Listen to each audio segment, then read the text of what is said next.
بسم اللہ الرحمن الرحیم سامل وائس میں خوش آمدید۔ ایک نئی ویڈیو میں آپ کو خوش آمدید کہتے ہیں۔ 8 گھنٹے نیند دماغ کو بہتر رکھتی ہے۔ پاؤں کی مالش آنکھوں کے لیے بہترین ہے۔ سنت کے مطابق پانی پینے والوں کا دماغ کمزور نہیں ہوتا، گھٹنے تندرست رہتے ہیں، گردے خراب نہیں ہوتے، ریڑھ کی ہڈی مضبوط رہتی ہے، دل کے وال کبھی بند نہیں ہوتے۔ خود بھی عمل کریں اور دوسروں کو بھی بتائیں۔ انجیر بڑھاپے کو روکتا ہے۔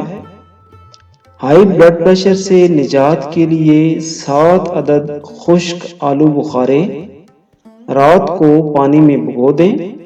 صبح اسی پانی میں آلو بخاروں کو مسل کر چھان کر نہار منہ پانی پی لیں۔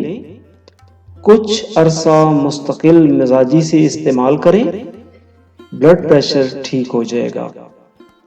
کھانے کے فوری بعد چہل قدمی ذیابیطس جیسے جان لیوا مرض کا خطرہ ڈرامائی حد تک کم کر دیتا ہے۔ محققین کا کہنا ہے کہ اس عادت کے نتیجے میں بلڈ شوگر لیول میں کمی آتی ہے، جس سے غذا میں موجود کاربوہائیڈریٹس جسم میں جذب ہوتا ہے، جو کہ انسان کو سست کرتا ہے۔ دوسری جانب یونیورسٹی کالج لندن کی ایک الگ تحقیق کے مطابق یہ بات سامنے آئی ہے کہ ہر ہفتے 150 منٹ کی ورزش ذیابیطس جیسے مرض کا خدشہ کافی حد تک کم ہو جاتا ہے۔ اگر بڑھتے ہوئے وزن سے پریشان ہیں تو روزانہ ایک چقندر ابال کر کھائیں۔ اس میں موجود اجزاء نہ صرف وزن میں کمی لاتے ہیں بلکہ اس میں فولاد بال گرنے سے بھی روکتا ہے، اور چقندر کے استعمال سے جلد بھی نکھر جاتی ہے۔ پینے کے پانی کا استعمال صبح کے وقت زیادہ اور شام کے وقت کم کیا کریں۔ شام کو کبھی بھی پیاز مت کھائیں، بواسیر ہو جائے گی۔ آدھے گلاس پانی میں 2 چائے کے چمچ زیرہ ڈال کر 5 منٹ تک ابال لیں، پھر پانی کو چھان لیں۔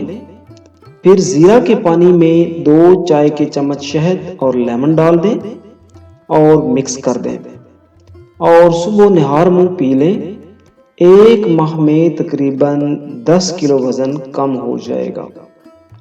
پیشاب کرنے کے بعد قطرے آنا، سجدہ کرتے وقت قطرہ نکلتا محسوس ہونا، استنجا کرنے کے بعد تیز چلنے یا کھانسنے سے قطرہ نکلتا محسوس ہونا، ان سب کے لیے سایہ میں خشک کردہ انار کے چھلکوں کا پاؤڈر بنا کر 1 ٹی اسپون صبح و شام کھانے کے 1 گھنٹے بعد پانی کے ساتھ استعمال کریں۔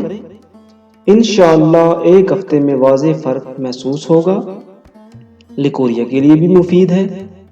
جنسی کشش والے معاملات میں بعض اوقات ایسی صورتحال پیدا ہو جاتی ہے کہ عورت یا مرد کے اندر جنسی جذبہ یا تو بہت کم ہو جاتا ہے یا بالکل نہیں رہتا۔